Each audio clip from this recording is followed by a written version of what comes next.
Welcome to the Hired Not Fired podcast, brought to you by The Real Me, the soft skills first talent solution that helps employers hire entry-level employees with better developed soft skills, such as communication, problem solving, or emotional intelligence. Join us as we sit down with hiring managers, talent leaders, and others and get insider tips to help Gen Z stand out and get hired. Let's dive in. Welcome back, Dagny. Thanks for having me. Tell us a little bit about the internship program at Akamai. How big a part of your talent pipeline is it for the company? Yeah, so we have programs all around the world in over 10 countries, actually, which is exciting. We have a lot of different intern programs at the moment. So I manage our Americas programs, and we have a few different timelines within that. So we have traditional summer internship programs in the US and in Canada and in Costa Rica. In the US and Canada, we also have co-op programs, which are typically extended internships that can go up to 6 months. I remember reading recently that I think you took the interns to a Red Sox game here in Boston. Yeah, that one might be a little biased since I'm a Red Sox fan, but it was great to get everyone together. Yep.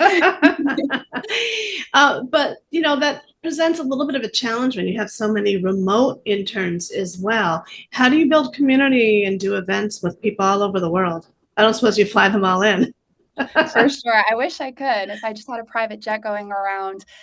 It's difficult. I won't pretend to be an expert, and I'm not perfect. I try to experiment a little bit every year to see what works best for our students. And I'm always telling them, especially during orientations, please give us feedback. Let us know what works. Let us know, more importantly, what doesn't work so we don't repeat it. I really do want to be able to make sure that all of our interns, regardless of where they're located and if they're located out of an office, feel included in the company culture. And those efforts really are led by our incredible ID&E team. So I can't take credit for all of that. But within our programs, we do have different events over the summer, broken into 3 categories. So fireside chats, professional development workshops, and then social events as well. So all of our interns and co-ops are invited to these. We encourage them to come to as many as possible. And there they will get to experience that international cohort. We also have more global arrangements like coffee chats on Fridays for our interns around the world to call into with rotating groups. And then we have campaigns we'll run throughout the summer too. So right now we're in the middle of our Global Intern Olympics run by my colleague. And every week these groups of interns get together to focus on a specific challenge that week, whether it's a networking challenge or a wellness challenge, or learning a new skill. So we really do try and make sure everybody is engaged, even if they're not able to come into an office, by having those hybrid and virtual activities, as well as balancing some of those in-person ones for people who are in an office and looking for that. Wow, it sounds like a very rich and varied program. How do students find out about this internship? If they're interested, how do they go about applying? Absolutely. So we typically post our roles on our Akamai career site, and we actually do have a dedicated emerging talent section where you can see our roles, but also learn more about our different programs, watch some videos about prior interns' experience, and learn about our timeline. So that's an excellent place to start. And then I would say keep up to date with Akamai on LinkedIn. Look at job boards if you're in the US through Handshake or through Ripple Match, who we use as well. Those are the best places, at least for my programs, to stay up to date. And how competitive is it to get one of those coveted spots? It's competitive. I won't give the staggering statistics, but I will say, again, everybody who's applying is going to get their resume looked at, and everybody has a shot. We're not looking for just one particular background. We really are open to people who've had experience, who haven't had experience, or who've had different types of experience as well. We're really looking for a diverse cohort of interns. So please don't get discouraged. We've hired anyone from freshmen in college to PhD students before. So there really is a spot for everybody. Wow, a PhD student as an intern. Yes, we have a couple of PhD students this summer. They are so incredibly smart. That's great. And your advice about how to stand out when applying, would it be the same advice you gave last episode about getting a job, the things you're looking for, the 3 C's and passion? Yeah, I think those really are the main things I'm looking at, especially on the passion point.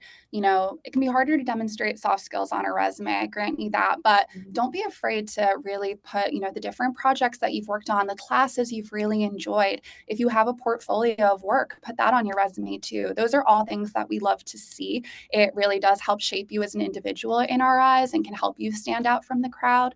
And then, I think the age-old advice can also always be utilize your career center and utilize your network as well. So if you know somebody who knows somebody who works at Akamai, or if you're going to cold reach out to someone, we have a great company of people over here who really do want to help those early in their career. So chances are you can get a networking conversation out of somebody.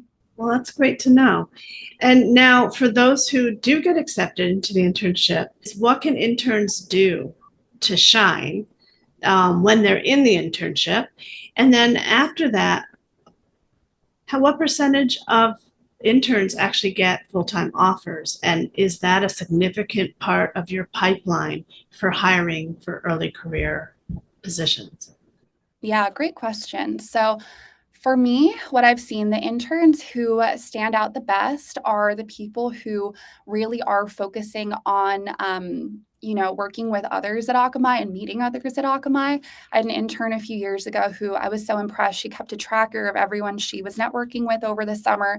She had probably 20 networking conversations with people within her organization and even in different organizations at the company as well. She, really made herself known. And of course, that, led to her being top of the list when we were looking to bring interns back into full-time roles. Similarly, I think, being prepared for the different calls you have, people who before a one-on-one will list out, what is going on, what updates they have, people who set goals with their manager and aren't afraid to let their manager, know what those are and to ask for different kinds of work that help meet those goals. I think things like that really just show that you're career focused, that you're passionate about the company, and that you're wanting to contribute in the long term. So that can really help stand out, especially on the soft skills side.